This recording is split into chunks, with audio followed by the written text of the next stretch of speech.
TV apresenta Pesquisantes. Olá, que alegria ter você aqui conosco no programa Pesquisantes, o programa que aproxima você do conhecimento acadêmico. Aqui, educadoras e educadores mostram, discutem, divulgam as suas pesquisas e você, nosso telespectador, assistirá a programas com uma gama de assuntos que interessam à sociedade. Sim, a educação faz pesquisa e produz conhecimento. Esse programa é uma realização da Educa TV em parceria com o Museu da Imagem do Som de Campinas.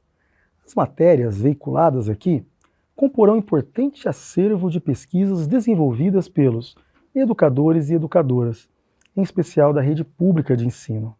Sejam bem-vindos.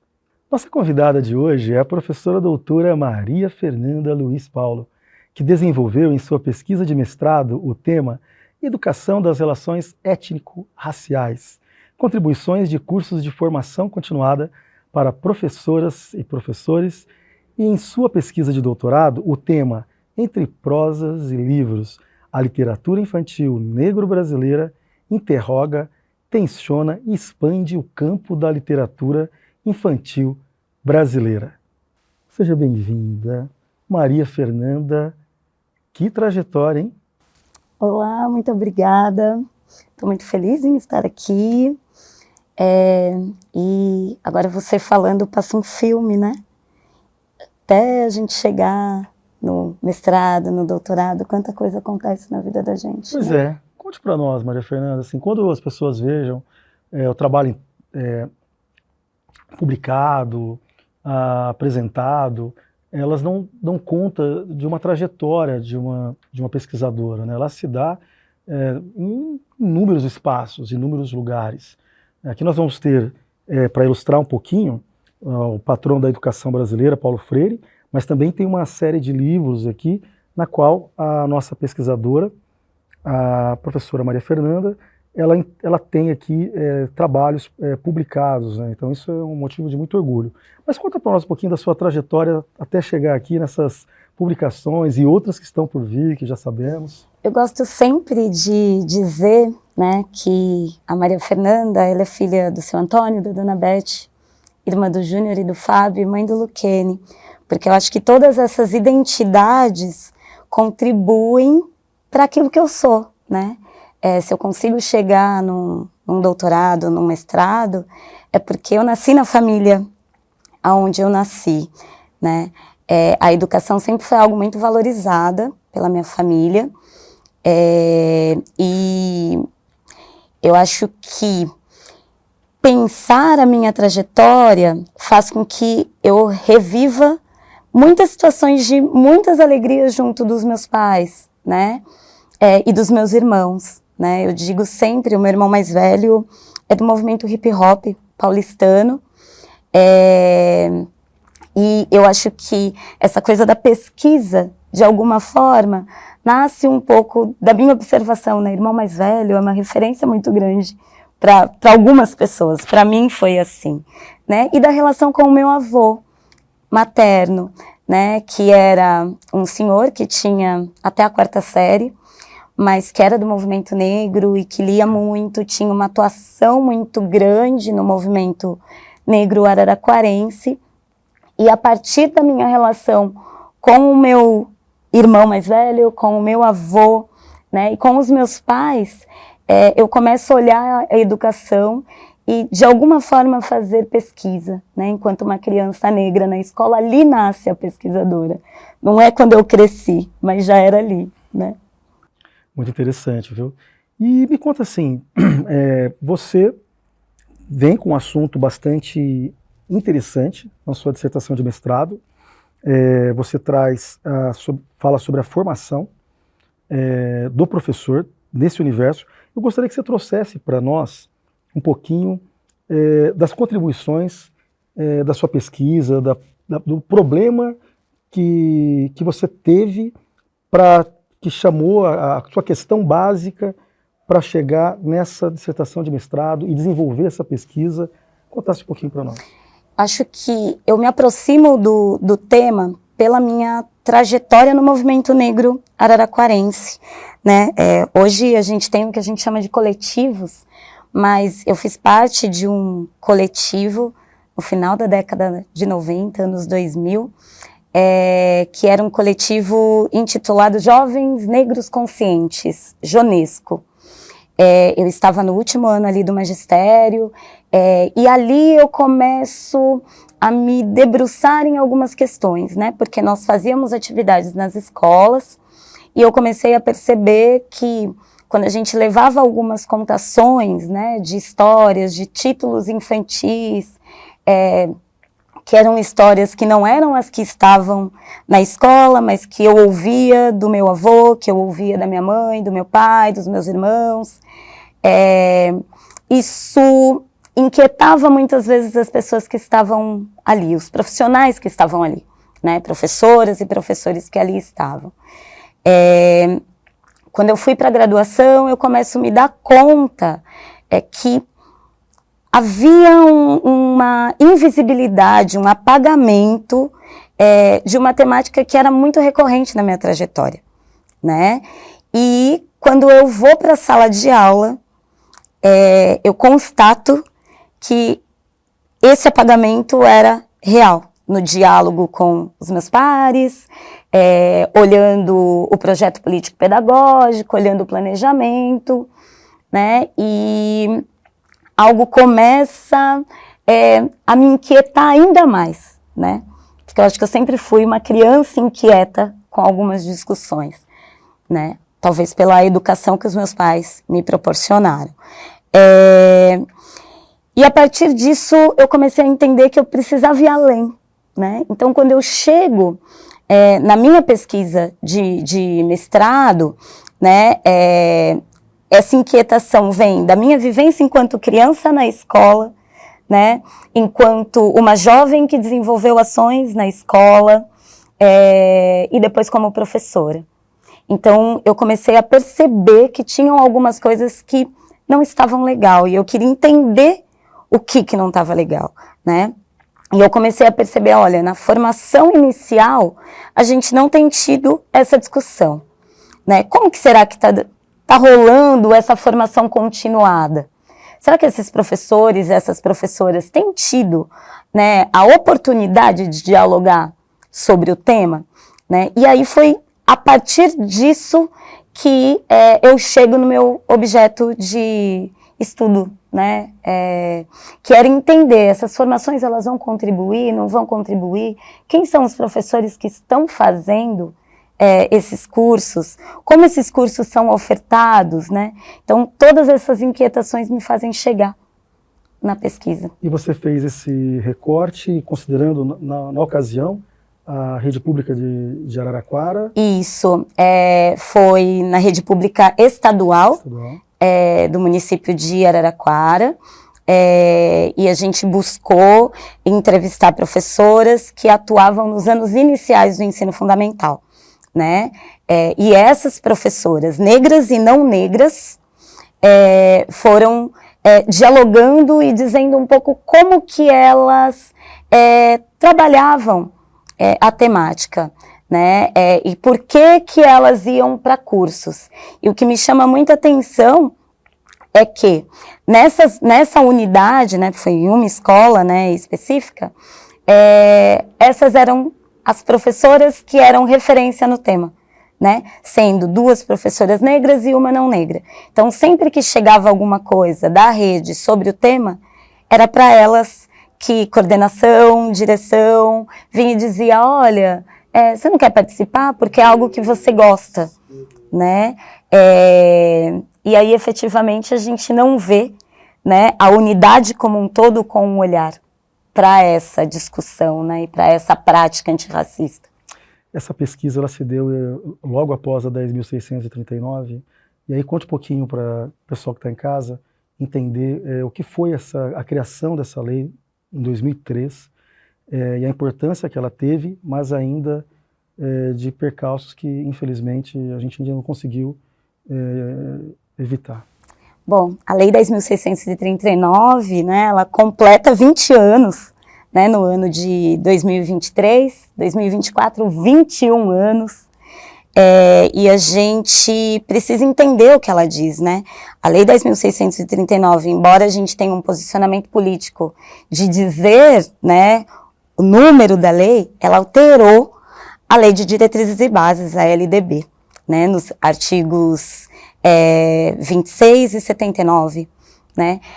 E mesmo assim, né, a gente não vê ela instituída, né? A gente não vê efetivamente o ensino da história e cultura africana e afro-brasileira acontecendo, né? E eu tive o privilégio de ser orientanda da professora Petronília, que é uma das responsáveis, uma das relatoras, né? A relatora da lei. E essa lei, ela é fruto de muita luta do movimento negro, né? Embora ela surja no ano de 2003, é resultado de uma luta intensa do movimento negro, né? Então, quando a professora Petronília traz essa discussão no Conselho Nacional da Educação, né, ela está trazendo todo o movimento negro com ela, né? Bem interessante. É uma trajetória que você até agora demonstrou, bastante significativa, e eu fiquei ainda curioso com relação a essa parte formativa. Você falou que existia infelizmente, essa triste indicação aí das duas professoras negras e mais uma outra não negra pelas escolas, para que participasse dessas formações. Eu gostaria que você contasse e falasse da receptividade dessas formações entre os pares, se é que a tua pesquisa chegou. E, paralelamente, já começar a inserir um pouquinho da sua pesquisa de doutoramento, que também gostei demais e super importante. Eu gostaria que você aguardasse só um tiquinho, só um minutinho, que logo a mais teremos aqui a nossa pesquisadora, a professora Maria Fernanda, falando sobre esses assuntos para você. Pesquisantes.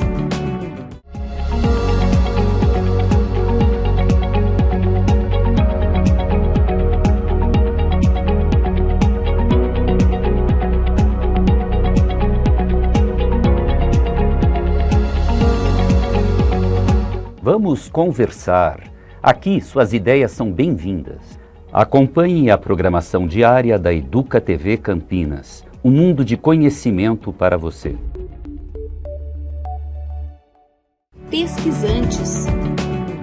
Estamos de volta com o nosso programa Pesquisante, o programa que aproxima você do conhecimento acadêmico. E no dia de hoje nós estamos aqui com a nossa professora doutora Maria Fernanda, também especialista da Rede Municipal de Educação de Campinas. No bloco anterior, eu estava ali com uma dúvida, querendo entender um pouquinho o desdobramento dessas formações. Então você tinha ali, como apresentou, figura de duas professoras e 3 professores especificamente que acabavam fazendo essas formações.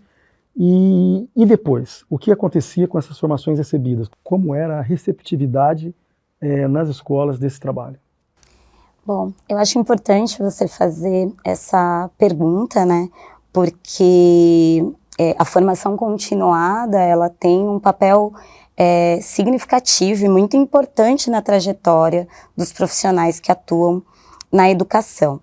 Mas na minha pesquisa a gente consegue perceber, né, que essa formação, essas formações, né, porque essas professoras participavam de diferentes formações, de diferentes instituições, elas ficavam voltadas apenas para as professoras e professores, o que a gente entende que é uma lacuna, uma vez que os processos educativos, né, com os estudantes de uma unidade educacional, elas são atravessadas pelos diferentes profissionais que ali atuam, né? Então, a equipe da cozinha, a equipe da limpeza, a escolar, família. Sim, né? Embora o professor tenha um papel importante, é preciso pensar a formação continuada para esses diferentes grupos, né? Então, isso era uma lacuna. Os cursos, eles trouxeram contribuições significativas, né, na trajetória dessas educadoras, na prática dessas professoras, mas ele não acabou, de alguma maneira, reverberando para toda a comunidade escolar. Porque elas usavam na prática delas, mas muitas vezes elas estão na sala com as crianças, elas e as crianças. Né? Então, nos HTPCs, né, na rede estadual, o que a gente aqui na rede de Campinas, né, chama de TDC, né, que é o tempo trabalho docente coletivo, na rede estadual é HTPC. E aí, nesses espaços, elas tinham, às vezes, um curto tempo para dizer, né, mas elas falavam, né? Mas elas não tinham aquele momento de diálogo. Construção de projetos para poder desenvolver alguma atividade conjunta, intersetorial, interdisciplinar com outras áreas. Não existia. É até um apontamento que elas faziam, porque isso fica para a gente, para a minha vida, para a relação com a minha família, para os espaços onde eu estou, e nos diálogos que a gente faz na sala dos professores. Então, muitas vezes não chegava na gestão também, né? E existe uma pesquisa da professora doutora Nilma Lino Gomes, onde ela aponta que o grande problema da implementação da lei é isso não estar nos planos políticos pedagógicos, aqui na nossa rede projeto pedagógico, né? Não projeto político pedagógico, e não, os diretores, as diretoras, enfim, não apoiarem. Então, muitas vezes as professoras, para desenvolver uma ação, elas tiravam do seu orçamento. Porque se elas iam conversar com a equipe gestora para aquisição de um material, a resposta já era logo não. Você vem trabalhar de novo esse tema? Né? É o que elas diziam para mim. E um aspecto muito interessante, que aí é o que me aproxima do meu objeto de estudo no doutorado, além da minha trajetória no Jonesco, o uso da literatura infantil como um instrumento para a implementação da lei, né? Só que algo que me chamou muita atenção os títulos que eram utilizados. Títulos como A Menina Bonita do Laço de Fita e O Menino Marrom. A minha dissertação, ela é de 2000, a pesquisa foi desenvolvida entre os anos de 2011 e 2012, né? A gente está falando de livros que foram publicados na década de 80 e que tem várias particularidades, porque quando você pega A Menina Bonita do Laço de Fita, é um livro que é ainda muito utilizado, né? Tem uma poética, uma rima, né? Só que traz de alguma forma um animalizar da menina, porque ela é comparada a um bicho. E aí as pessoas vão dizer, poxa, mas nos livros infantis isso acontece muito. Mas esse livro, a própria autora, né, Ana Maria Machado, ela destaca que ele não foi criado com o objetivo de trabalhar a questão racial, né?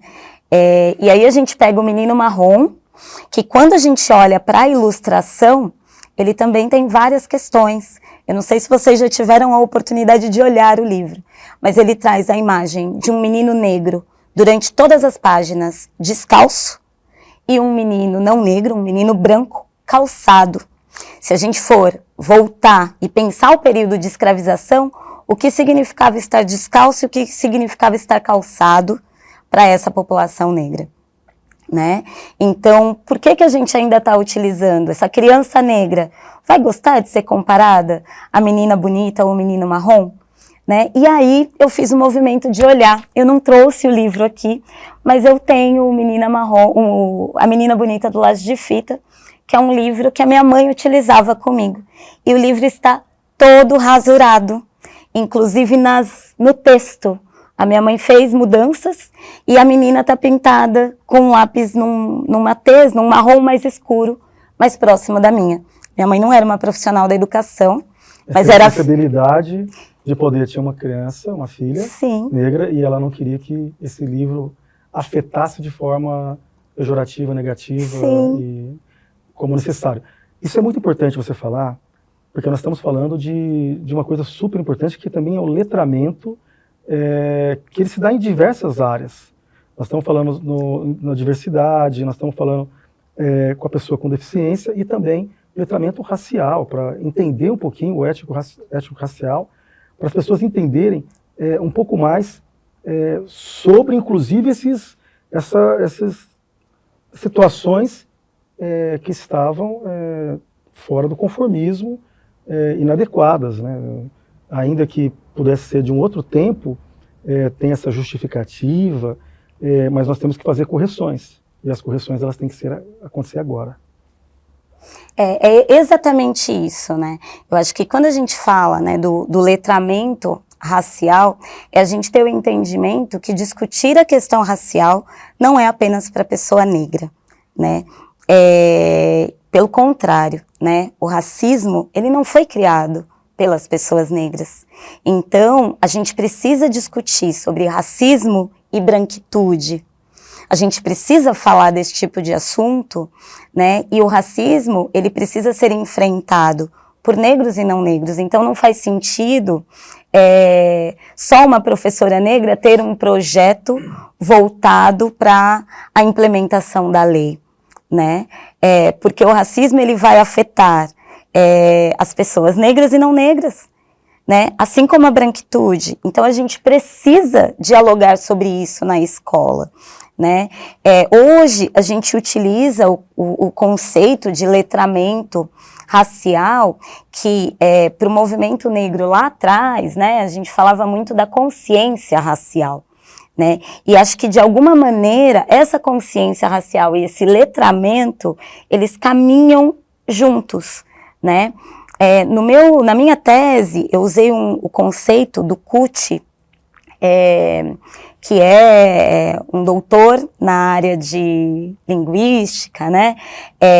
E é uma referência para os estudos na literatura negro-brasileira, né? E ele pontua algo que é muito significativo para a gente pensar o letramento e a consciência racial, que é a escrita de pessoas negras. Obras escritas por pessoas negras não deveriam ser chamadas de uma literatura afro ou uma literatura afro-brasileira ou uma literatura afrodescendente, né? Ele usa exatamente o negro brasileira porque ele tem o entendimento que o afrodescendente e o afro-brasileiro, ele traz uma nuance de África, mas que não efetivamente traz uma mudança do que é essa negritude, né? Nessa perspectiva da consciência, né? E livros e textos que contribuam para uma mudança efetiva. Muito interessante. Eu acho que esse programa daria inúmeras horas para discutir. Mas vamos deixar para o próximo bloco, não precisamos encerrar, infelizmente, esse bloco, que você pense e nos apresente um pouquinho do seu referencial teórico. Todas as pesquisas, elas sempre têm ali algum pesquisador que foi o norte para a sua pesquisa. Então, tanto no mestrado como no doutorado, para as pessoas entenderem um pouquinho do que é essa trajetória de um pesquisador e que não falamos sozinho, né? Nós sempre tem alguém que nos ajuda, nos complementa, ou refletimos sobre o que ele falou também. Então, que fique aí, aguarde mais um pouquinho, porque no próximo bloco teremos mais a nossa pesquisante Maria Fernanda. Pesquisantes.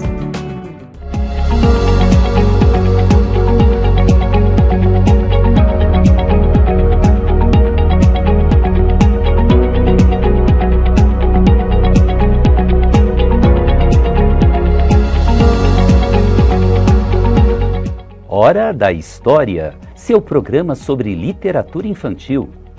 Acompanhe a programação diária da Educa TV Campinas, um mundo de conhecimento para você. Pesquisantes. Olá, estamos de volta com o programa Pesquisantes, um programa que aproxima você do conhecimento acadêmico. E hoje temos a ilustre presença da professora doutora Maria Fernanda, trazendo um pouquinho sobre a sua trajetória.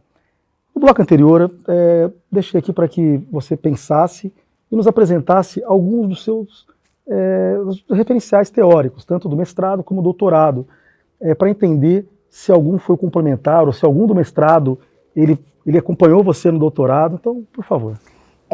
Eu acho que é importante dizer, né, que dentro dessa minha abordagem, né, de pensar a negritude, né, alguns teóricos foram fundamentais. Eu vou citar aqui 2 pelo tempo, porque a gente não consegue falar de todos, que é o Frantz Fanon, né, que é um psiquiatra e filósofo, que ele defende, né, que as estruturas sociais coloniais, elas são introjetados na subjetividade do colonizado.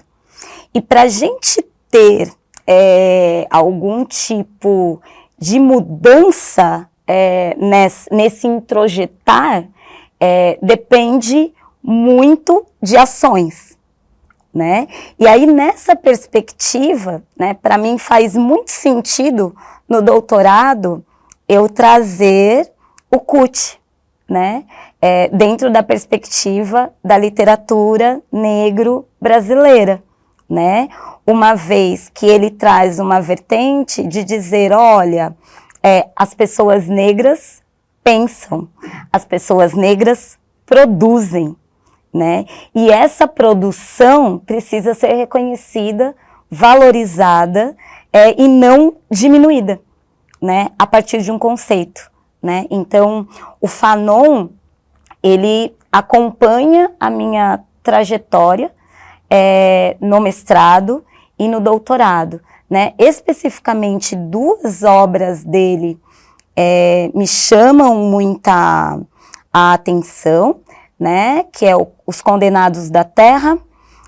e o Pele Negra, Máscaras Brancas, né, que são 2 livros que para mim me contribuíram muito para a minha fundamentação. Como você disse, o pesquisador ele não caminha sozinho, a gente vai olhando, mas eu venho de uma atuação no movimento negro, né, eu estou no movimento negro, fui educada por uma mulher que era filha, sou neta de uma pessoa do movimento.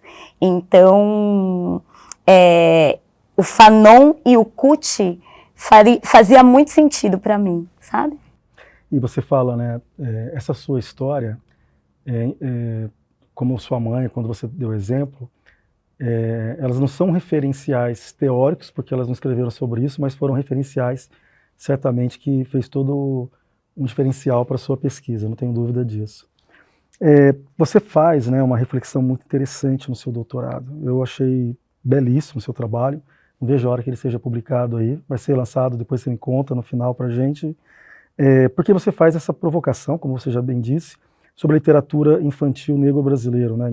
Interroga, tensiona, expande o campo na literatura infantil brasileira. Já trouxe alguns exemplos, mas eu gostaria então que você nos aproximasse, como educadora, possibilidades de títulos que talvez você lembrasse ou que você pudesse indicar para professores, pais que estão em casa, que queiram ter esse referente a partir dessas suas indicações.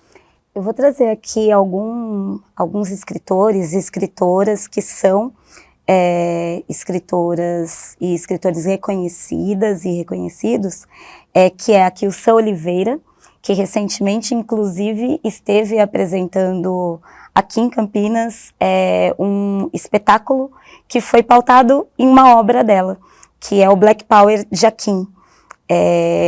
Aqui o Sam tem diversos livros infantis que traz uma outra representação negra, né? E que, de fato, quando eu pego esses livros, eu consigo contar para o meu filho sem a preocupação que a minha mãe teve comigo de ter que pintar, de ter que olhar.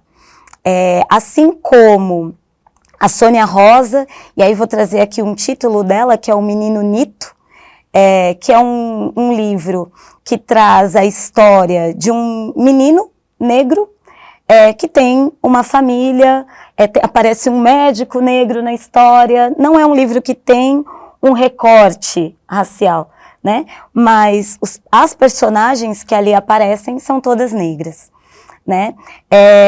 trago também a Heloísa Pires, né? Ela tem um livro que é O Comedor de Nuvens, que também tem um personagem negro e que tem as personagens negras ali, e que são livros interessantes.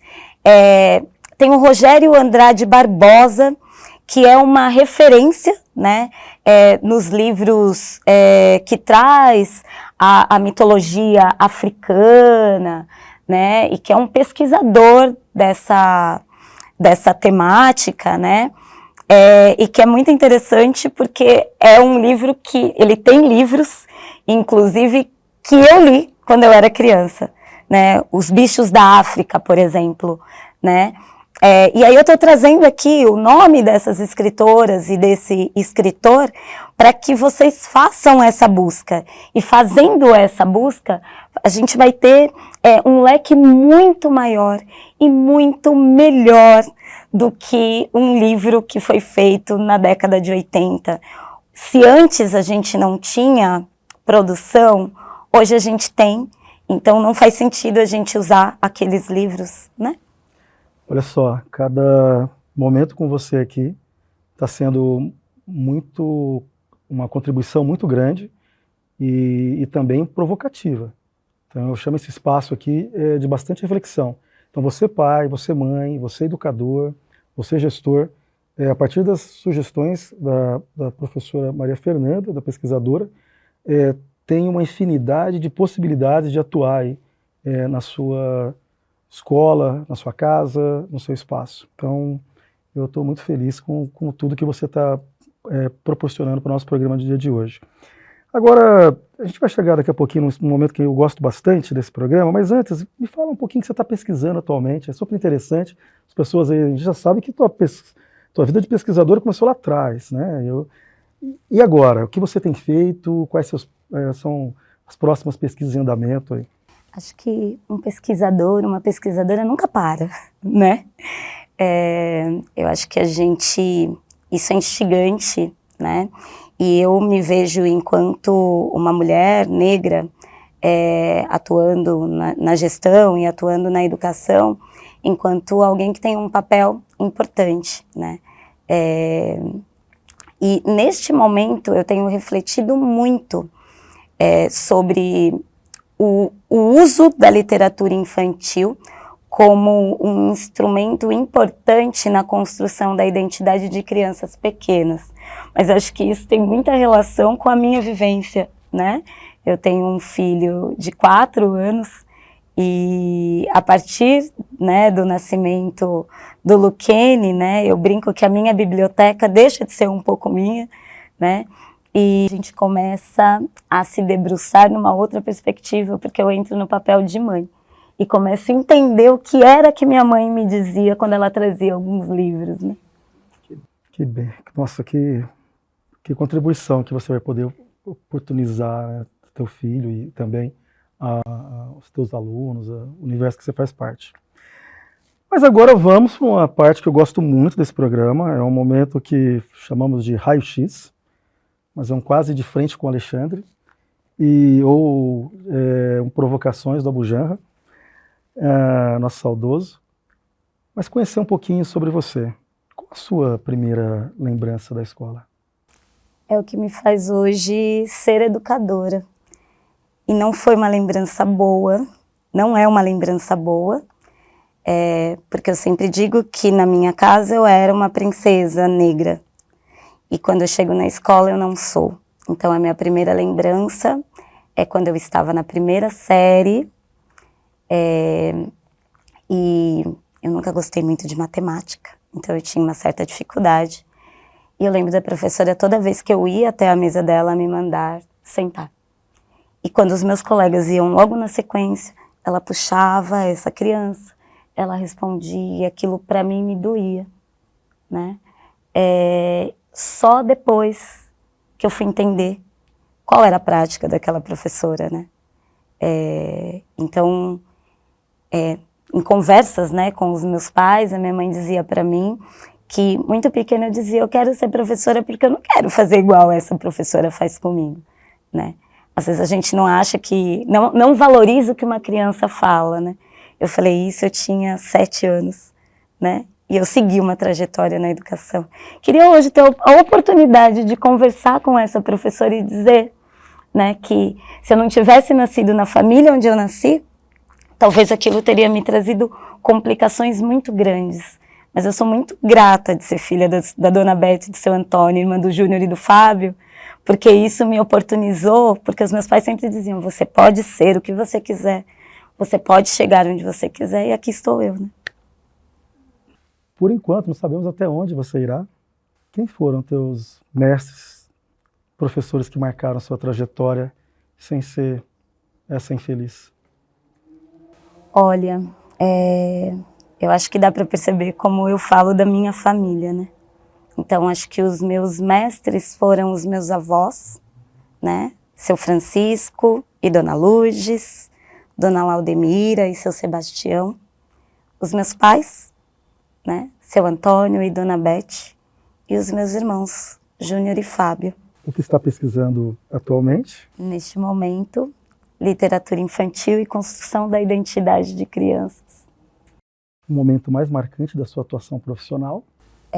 Eu acho que quando eu chego em uma unidade de educação infantil aqui em Campinas, eu estava com o cabelo trançado e uma criança negra desta unidade, porque eu sempre digo que quando pessoas negras ocupam determinados espaços e espaços de poder, esse corpo precisa transitar. As crianças negras e não negras precisam nos ver.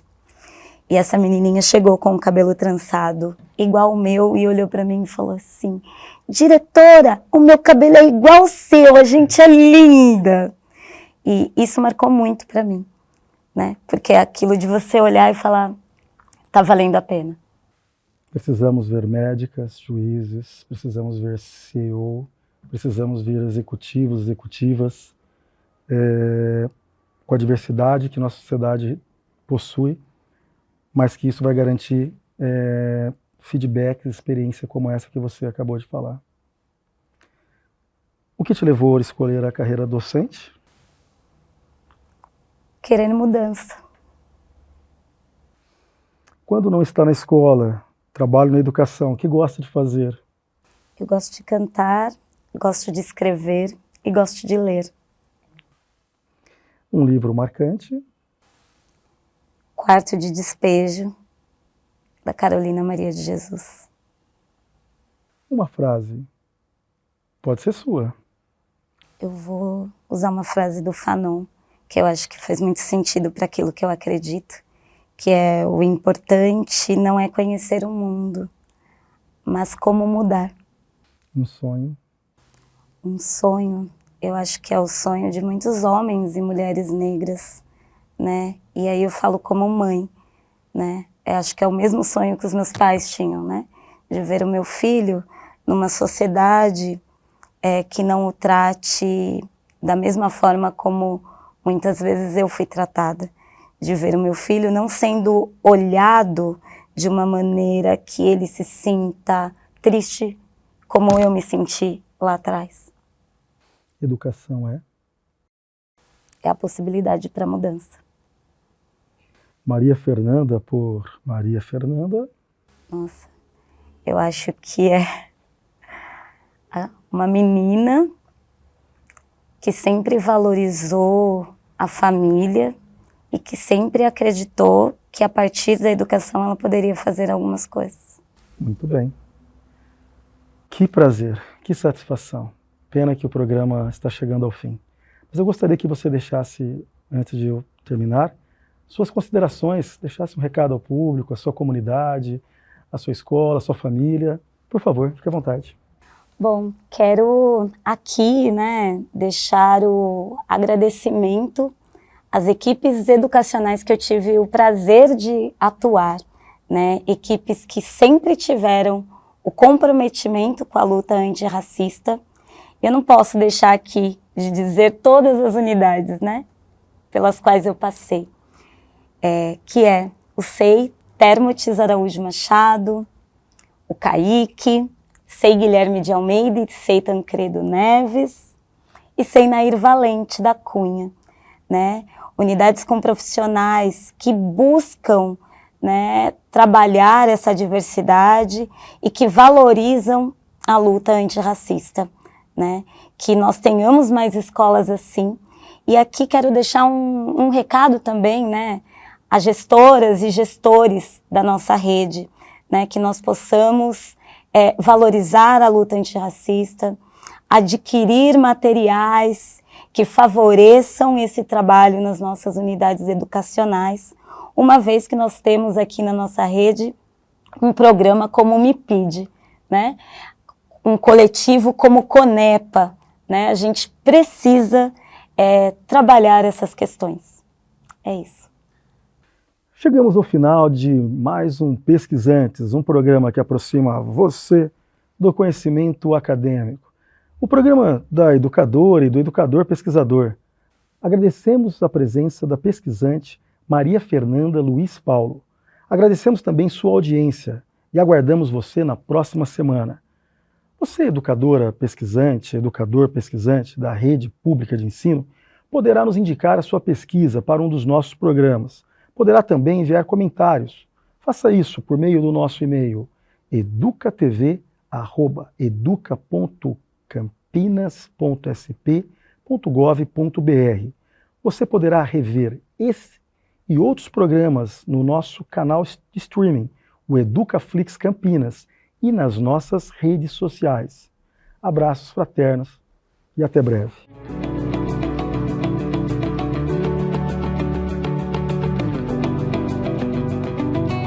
Educa TV apresentou Pesquisantes. Prefeitura de Campinas, Secretaria de Educação, Produtora Rio Brasil Digital. Educa TV Campinas, um mundo de conhecimento para você.